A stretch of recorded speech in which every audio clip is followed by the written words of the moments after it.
Good morning and welcome to the show. My name is Koi. Now, an antique dealer buys and sells antiques. These may include art, furniture, jewelry, books, rugs, clothing, or any item that has survived the ravages of time. Now, the profession provides high levels of satisfaction at all levels for those people who are interested in history, business, psychology, and aesthetic concerns.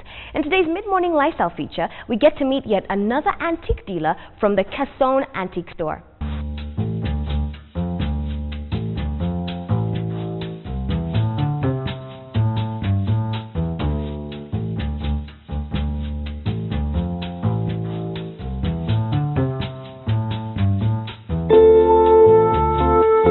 Have you ever wondered what to do with all the junk you've accumulated over the years? Before you trash them, seek an opinion from an antique dealer. It might just be worth a fortune. Tucked away in a quiet suburb in the capital is the KTN Antique Gallery. Contrary to popular thought, an antique gallery is not a store specializing in old furniture. It's a place where you have a wide array of collector's items and treasures, ranging from hairpins to silverware, priceless treasure chests, and even a grand piano. But then how does one end up accumulating all these treasures and knickknacks? You have to have what you call a feel for this sort of thing. You're looking for things from all over the world, from Afghanistan, from the UK, from the US, from South America, from Africa. And yes, travel involves it. Other things, of course, are brought in by people who feel that they have something of an antique value and they bring it in. So we either buy it or we sell it on their behalf.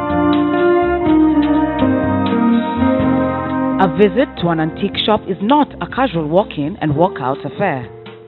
It's very easy to spend an entire day simply feasting your eyes to a variety of items on display.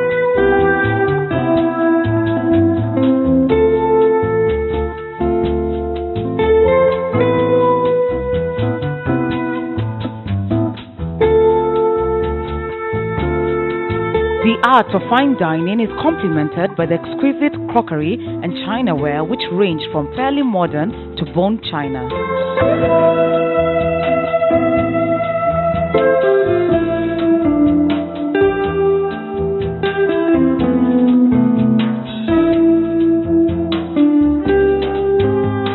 If you are into opulence and class, perhaps you can go for the silver items and sets which go well with crystal glasses.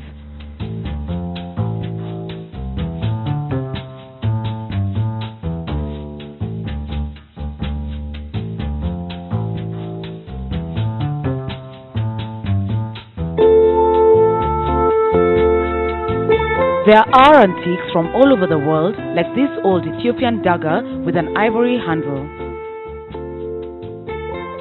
There is also an elaborate African collection from the DRC.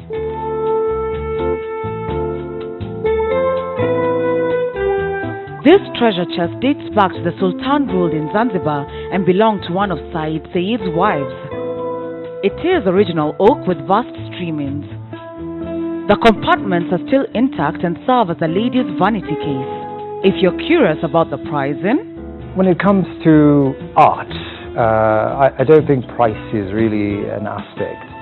It really very much depends on what the artist, what idea the artist was expressing, and the amount of effort that an artist has put into it. So yes, there are pieces of art that range from 500,000 shillings to 10,000 shillings. It doesn't mean the lower end, lower priced piece of art is less valuable than the one costing 500,000 shillings. Art is art, and as in all aspects of life, there are different price ranges for different pieces of art.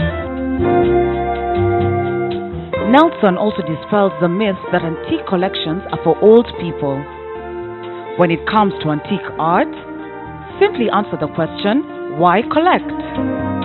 It is natural human instinct too. When we go out looking for a lovely suit, we're buying the suit because we know it's durable, we know it's beautiful, and it's something we're going to feel good when we're wearing. And it's the same thing with antiques.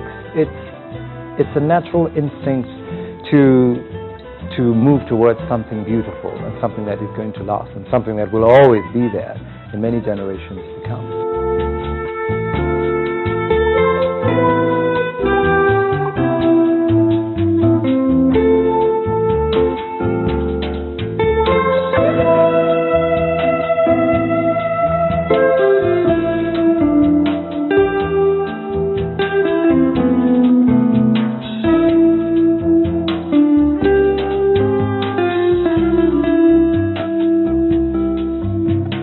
According to Wikipedia, the only known exception to the 100-year rule would be cars. Now, since the item in question must be in its original and unaltered condition, most cars clearly would not meet these terms.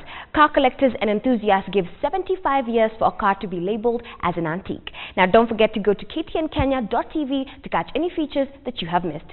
Let's go to a short music break up next.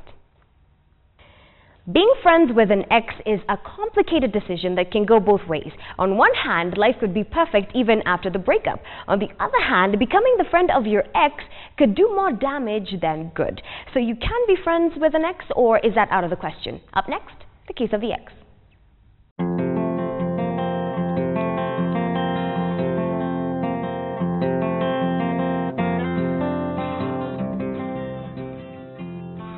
Today we are taking questions from our viewers, and we have a wife here who says, "My husband wants to stay friends with his ex-wife.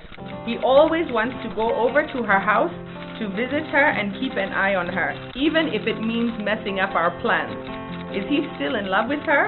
He tells me no, but he says that he's all she has. What do I do?" Obviously, this is a situation where the man was married and the marriage ended. Interesting that even in the question, it doesn't talk about children, but depending on how long they will be together, there may be some children involved. Having said that, though, it talks about a man who is married currently. So even though he may be, that there's an ex, meaning that he was already married before, I think that his primary commitment as a man is to his wife now. It's not about what is in the past. We are all made up of baggage that we carry through life, but I think it's important that if he made the choice, I like to say with men, and I'm a man, no, I was not at gunpoint. I looked at Sarah and I said, I want to spend my life with her, and I did whatever it took then. And I'm enjoying the fruit of that labor, of pursuing Sarah. And I think for him, the lady that he pursued, the reason why it ended may not be obvious to us, but the fact that it ended and he is with someone else now, that's where his commitment, that's what I would hold him personally responsible. And so I feel that okay, again, if there's children involved, there'll always be a heart tie with the children from that previous relationship. But I think in terms of the value, the wife right now is saying that he values the ex, the previous relationship, over the current one. That should not be the case. He needs to be present in his home. He needs to be present again with the children, if there's children in this new relationship. That's his primary responsibility. It's a very tricky thing, because you once did have a covenant and a commitment with that person. So you, of course, are going to have ties, even if there was a horrible breakup and conflict and everything. There are still going to be things that tie you to that person, but you have to be so careful. It comes back to boundaries again, that you need to place for your wife now to feel safe and secure. And I think for you as the wife, I would caution you that you would be careful in the way you speak to your husband, that it's not come across as an attacking way, but that you can share your feelings. When you spend so much time with this lady, it makes me feel this way, and it makes me afraid of this, that maybe there's something happening. I feel that the trust is compromised there. And I also would encourage you, I don't know what it is with women, for some reason when we feel that there is a situation where, suspicious like that, we are quick to go and accuse the other woman, to give her a call or something and leave my husband alone. You gave him up, so now he's mine. I don't know why we do that. When we have this man right here, who is the person we are one with, we should deal with the man here. I would encourage you, please don't try engaging the ex-wife in this discussion, because it just becomes really nasty and a big drama.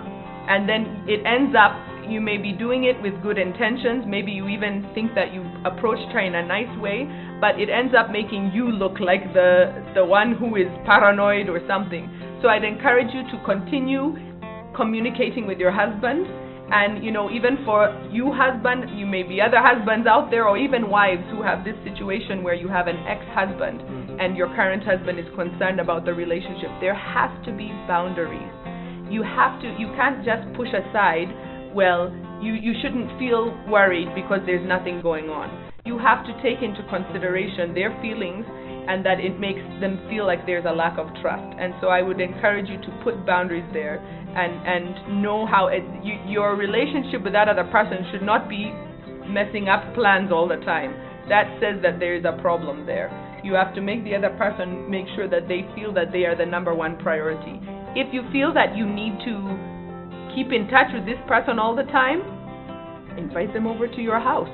You know, if you as the wife are someone who's open, you don't have a conflicted relationship with that person, let it be where you're in a more public environment, you know, or if you're not together with your spouse, that you're somewhere, but that your spouse knows, today I have to go and meet this person for this reason.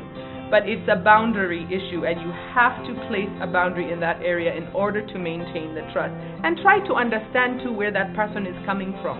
You know, it's a fair thing to say that I'm going to feel uncomfortable because you had a connection with this person, a legal connection even, not just a relationship that was, it's not just an ex-boyfriend or girlfriend. This person was your spouse.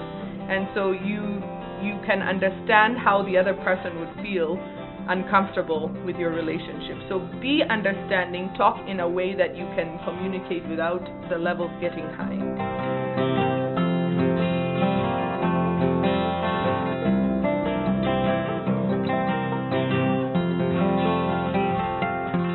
Antiques have a place in the heart of each one of us. Now they provide that personal link that connects the collector with the past.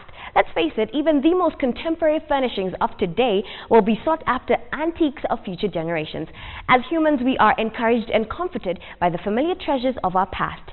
Send us your comments to midmorning@standardmedia.co.ke or go to our Facebook page. It's KTN Midmorning. Drop in a comment and don't forget to like our page as well. That's it for today. We do have more for you tomorrow, so be sure to join us.